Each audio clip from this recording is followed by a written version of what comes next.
I was just explaining how, first of all, we failed to get a new constitution before the 1992 elections, which was a major failing. How we failed to back one candidate, and we would have been able to bring changes. The third issue I was bringing is how Moi internally was able to take advantage of his greatest fear, which was a combined Mount Kenya vote. So what did he do? He obviously used the Kenyatta family, because after Kibaki had made it clear that Kanu's presidential candidate in the multi-party elections was Daniel Arap Moi, he was prevailed upon by the Kenyatta family to form the Democratic Party for two reasons. One, although by all accounts Mheshimiwa Matiba was a fairly wealthy person, he was in the sense a socialist. I mean, he did not despise poverty or poor people. He got along. He was poor people's person, as opposed to Kibaki, who was the darling of the Kikuyu establishment in terms of those who had properties. So they actually felt genuinely, that class, and that they were better off with Moi rather than Matiba. And it's better for Moi to win rather than for Matiba, who is part of the crowd, to win.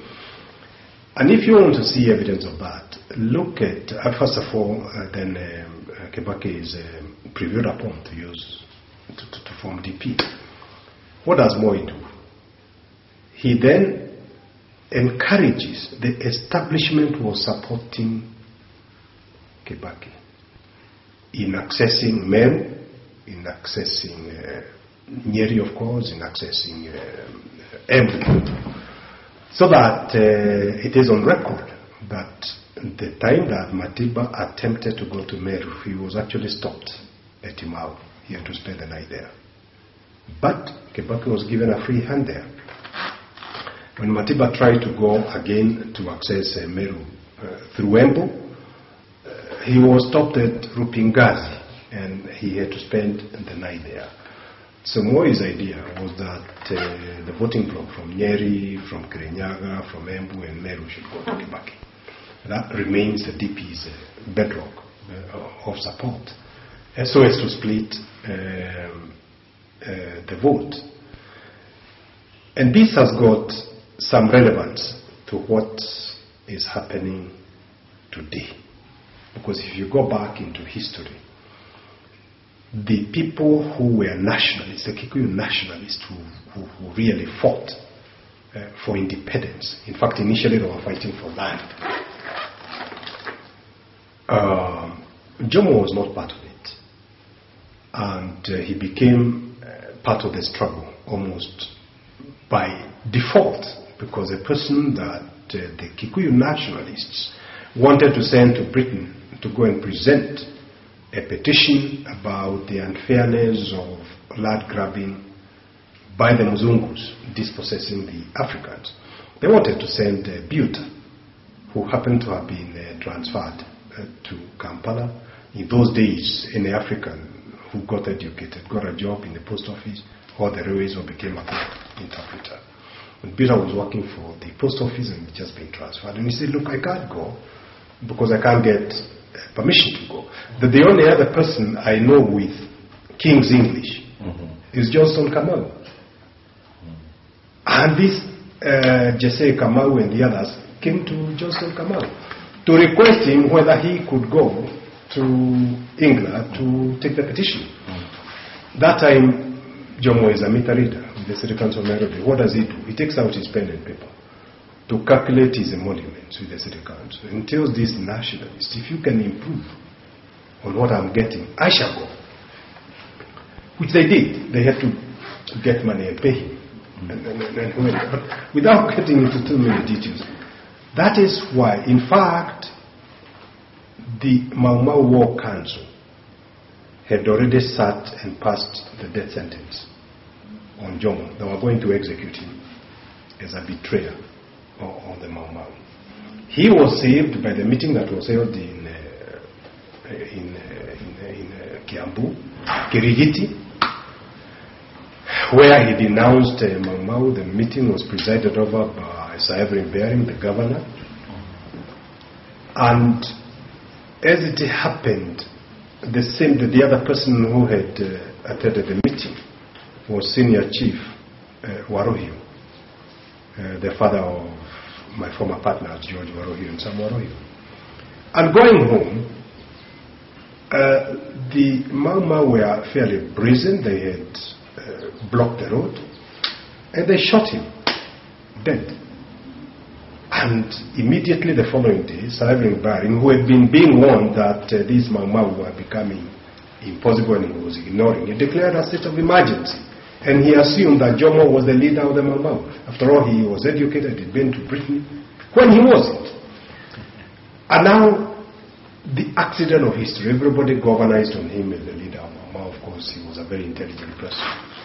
But the relevance of that is that when independence was granted, the one thing that Jomo did not want anything to have to do with were these Mau Maus and the nationalists. He actually elected to work with the loyalists, the sons of the chiefs. But in terms of psychology, if you want to understand Jomo, you know the Americans, if you want to run for high office, they want to understand what makes you tick. That's right. So they'll go and talk to people who went to primary school with you.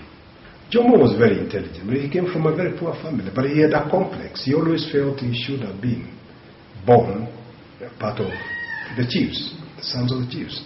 That complex he had even before he became what he did. Where is the evidence of that? The following is the evidence. When he was sent to Britain to take that petition, he left Wahu, his wife, at Dagoretti. Years later, when he returned, he finds Wahu with the only two children that he had left her with, Peter Muigai and Jane Kenyatta.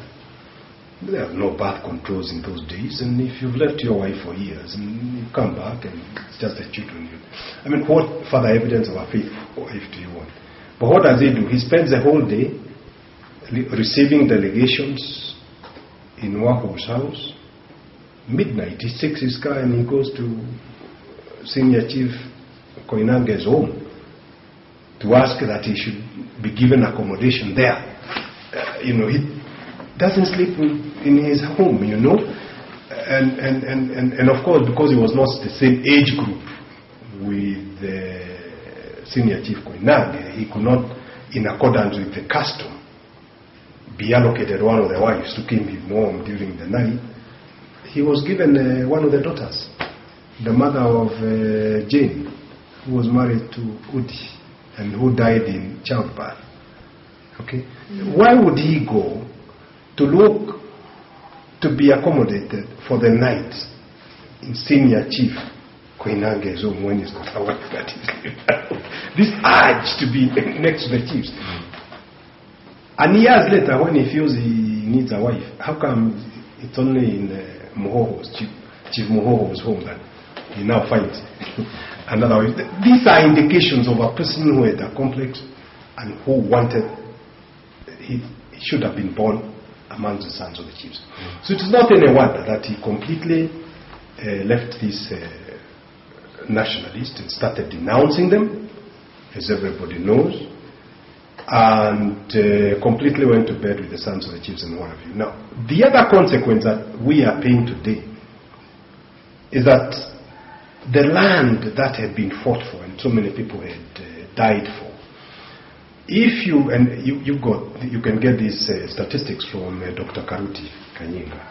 He's got them very nicely worked out. If you walk through the tea farms from Tigoni through Lemuru to Kiambu to Ruiru to Thika to Murang'a, all the way to Nyeri, all those farms are still intact. The clans from which the Muzungus had dispossessed these people are known. But they were all purchased by, I think, 38 families. Okay? And if you take Jomo as a trunk, either your sister, even if it is not you who is married to the Jomo family, those families, at least your sister must have been married there, And therefore there was a problem of, and it is true, if you go from Nairobi all the way to Thika actually, your father must have known somebody to be able to buy a little piece of shamba there, really. But even where somebody may have had money, and you are trying to buy any of these lands from Nairobi all the way to Thika, Jomo ragia kamundu kau kaletwo mwalimu boka koja kathomere nigako on either side of the road. On either side of the road. They are all relatives. But now the problem was what to do with this Kikuyu, Mau Mau and their children who have not been given an opportunity to form farming companies to buy the farms in Central Province. So they had to be given priority in Rift Valley. It is, Kenyans are being dispossessed in exactly the same way as Kikuyus are being dispossessed by the whites. But now all these shambas in Central Province have been bought by individuals. The common people, landlords, have not been given an opportunity to buy. And the money that was used is the money that was given by the World Bank and by the British government. So, if you want to see Kalenjin dispossessed, they are in Uasin Gishu has got the highest concentration of landless Kalenjins. Because they had also been dispossessed by the whites. But now the Kikuyus were given preference in buying the white farms in Rift Valley. How are they given preference? The whites in Rift Valley were in a hurry to sell because they were afraid of how Kenya would turn out. And what they wanted was hard currency to go back to England, go to Australia, go to South Africa, or buy land, house in Karen and Langata. But they wanted hard currency for their money.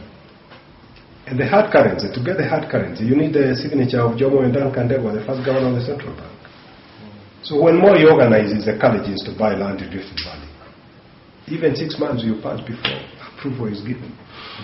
When Theroney organizes colleges to buy, wanakanyaga break. When Keka Kemani organizes the Kikuyus to buy, same day. So if you are the white, who will you sell to?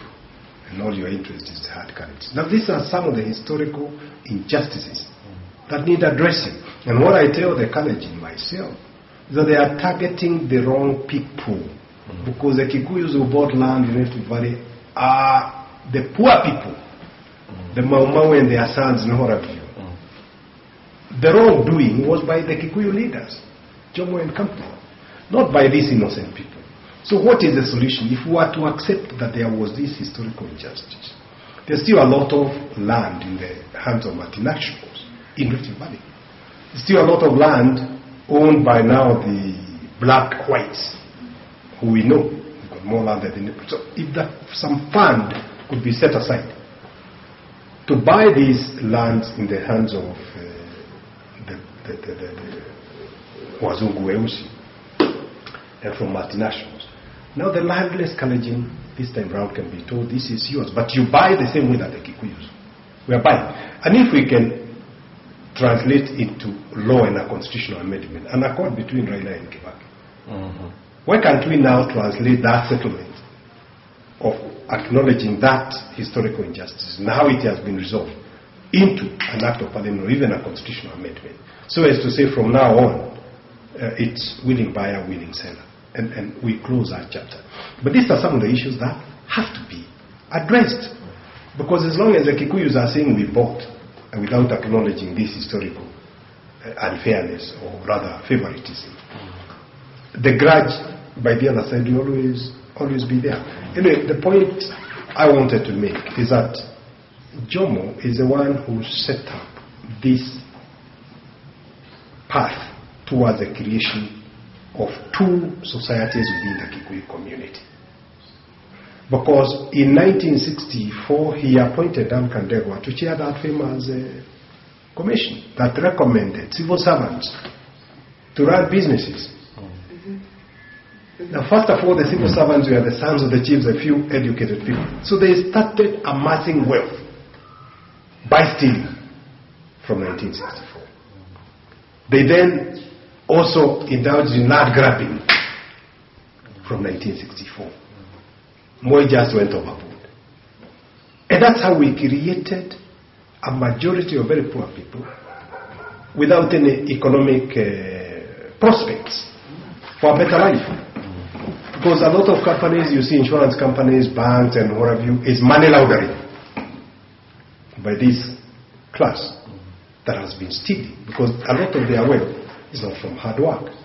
Now it is being legitimized through laundering of legitimate businesses, some of which are being run very well.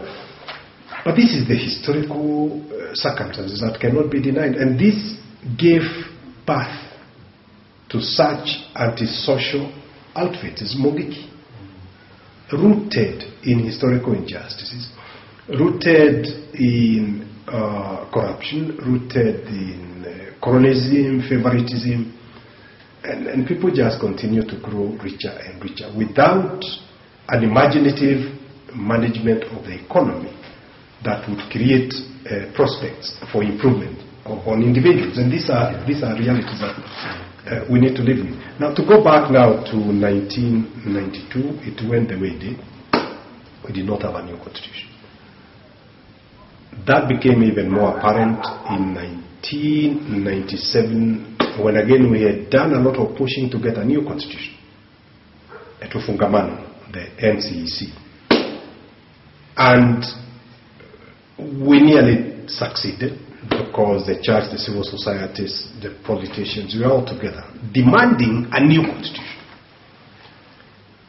But I think one needs to concede that Boy is a political animal. He knows where to give in, just like he did in 92 in terms of repealing Section 2A. Once he worked out that he would still be able to retain power. And in 1997, when we were pushing for a new constitution, we even had drafts. He pulled the rug from under our feet again by persuading his friend Kebake to go to IPPG, which is being hailed as a safety valve. To me, it was actually a retrogressive step, because that is when we came very close to a new constitution. Yeah. But he offered some peanuts. We said, this is just going to create another room for Moi, then Kanu to succeed, and that is exactly what happened. If you look at the figures again, or the voting, and you need to get these statistics, right, you will see they were much the same as the 1992 election. The combined opposition, I think, had even higher figures in 1997. But Kanu ended up with more seats. And the president scraped through, even with the lesser vote, presidential vote, than the combined votes that were given to the opposition. Yeah. Again, that's Kibaki. We did not get a new constitution. And therefore, there was this idea that let us now get together and agree on a single candidate. Now, what needs to be remembered in this struggle for a new constitution is that following the 1997 elections, now I say this because I've had discussions with many of them, Raila wanted to meet with Kibaki for them to boycott the swearing in of when to get together and to work together. And Kibaki had agreed to meet Raila. Then in the final minute, Kibaki disappeared. And Raila got to know that overtures were coming from Kibaki through people like Jenga Karume for him to work with Moi.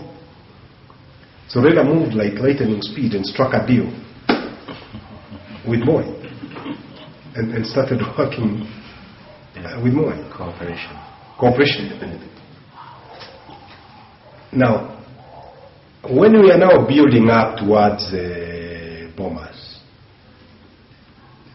it is always not remembered that between 97 and when we were going towards bombers, Raila was the Secretary General of KANU. He was a chair of the PSC, and I think he was Minister for Energy. So even the very constitution, the composition of bombers was largely dictated not by KANU and Moi, but by Raila. And I think his idea at that time must have been to give Moi a soft landing so that he becomes a ceremonial president. Well, power is actually in the Prime Minister. If you see the design of the bombers draft, that is how it is. But of course, Moi had his own ideas. I think he did not trust Raila. And he felt he would only be comfortable with Uhuru Kenyatta, just like Moi will only be comfortable with Uhuru Kenyatta to protect their property and class interests. Because the issue here is property and class. And therefore, finally when Raila realized he had been being led up the garden path by Mustafa Moi, that's when now he was able, to his credit, he's a go-getter, and was able to drag Saitoti out of KANU, Kalonzo out of KANU, all of them out of KANU. Because they also felt betrayed. Why Uhuru? Right. An upstart who has just been brought, hadn't even shown any interest in politics. So they came out. And the issue was who was to be the compromise candidate, which is what we should have done way back in 92 or even in 97. That's right. So for whatever reason, they settled on Kibaki. And I don't think Moi actually minds Kibaki, because other than maybe having sort of his own question marks, he doesn't mind him. He knows that Kibaki can never harm him. And somehow the civil society was taken up in this lie that Kibaki is a reformer, when he isn't. And even today, Kibaki is not thinking constitution, Kibaki is thinking succession, how it can be maneuvered so that a person who will protect their class and property interests takes over. So it wasn't any surprise to some of us that Kibaki walked out on the Memorandum of Understanding, MOU. So what am I saying? This issue of a new constitution has always been hijacked at the critical moment. And some of us who have been in this struggle for a long time realize that it's a complex issue. Today, my own analysis is that none of the presidential candidates want a new constitution. I think any one of them would prefer to take over power on the basis of the current constitution that gives imperial presidency, create imperial presidents in this country. I don't think any of them is averse to that. Point number 2. It will be remembered that just before the last elections, 07 elections, having failed to get a new constitution in 05, the referendum, the draft constitution having been defeated in 05, and nothing was happening, and I was chairing this committee on the distribution of justice, and we are now coming towards the 07 elections. We sat as a committee and we said, look, the draft constitution was defeated. The current constitution is such that you cannot have free and fair elections. Why don't we have a package of reforms at least targeted at making the 07 elections free and fair? And we are targeting a judiciary so that we can have a professional judiciary that can be able to address disputes. We are targeting the Electoral Commission. It said, let's have a professional ECK of not more than 5 people who will be recruited on the basis of ability, merit, experience, and qualifications, and let them be vetted by Parliament and given enough powers in terms of budget autonomy and powers to even give instructions to the police during elections.